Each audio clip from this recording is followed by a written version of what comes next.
सहकारी पीडितको बारेमा नारा लगाएर मात्र भएन, मकै पुल्नेको पैसा पुरा गरेर मात्र भएन, 1 रुपियाँ कसैले फिर्ता पाएको छैन।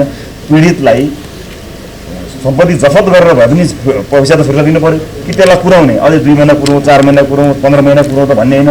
त्यो त आजै चाहियो, भविष्यको छिटो चाहियो। अर्को कुरा, पूर्ववर्ती सरकारले नियुक्त गरेका नियुक्तिहरूमा प्रश्न उठाउने माइकहरू यिनै होइन, यही क्यामेराहरू होइन नि त त्यो प्रश्नहरू खिच्ने। ती नियुक्तिहरूमा राम्रा मान्छेहरू छैनन् भनेको होइन, ती राम्रा मान्छेहरूलाई पुनर्नियुक्ति गर्नको लागि राष्ट्रपाललाई कुनै अप्ठ्यारो छैन।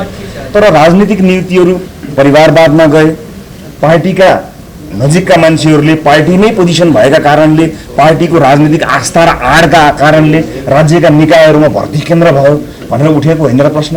कयौँ राजनीतिक नियुक्तिहरूमा त पैसाको चलखेल भयो भनेर प्रश्न उठेको होइन र।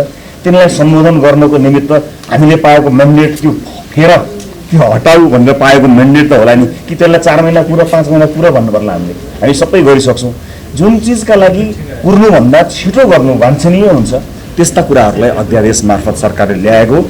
अध्यादेशको विषयवस्तु, त्यसको उद्देश्य, त्यसको नियतमा प्रश्न छ भने यहाँले मलाई जहिले पनि प्रश्न गर्न सक्नुहुन्छ। तर यसको नियत जनतालाई राहत दिने, रिक्त ठाउँहरूलाई मेरिटोक्रेसीको आधारमा भर्ने, त्यो एउटा पवित्र राम्रो असल नियत र उद्देश्यका साथ र टाइमली गर्नुपर्ने चिज टाइमली गर्नुपर्ने हुन्छ।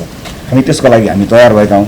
नत्र लोकतन्त्रका आधारभूत कुराहरूलाई भत्काउने, त्यसलाई वास्ता नगर्ने, ओली पथ भन्नुभयो तपाईँले, अर्को पथ त्यतातिर जाने भए कि हामीले प्रतिपक्षीसँग एक पटक एउटा संवाद पनि नगरिकन हामीले सार्वजनिक लेखा समिति उपलब्ध गराएको एक पटक पनि हामीले संवाद भएको छैन।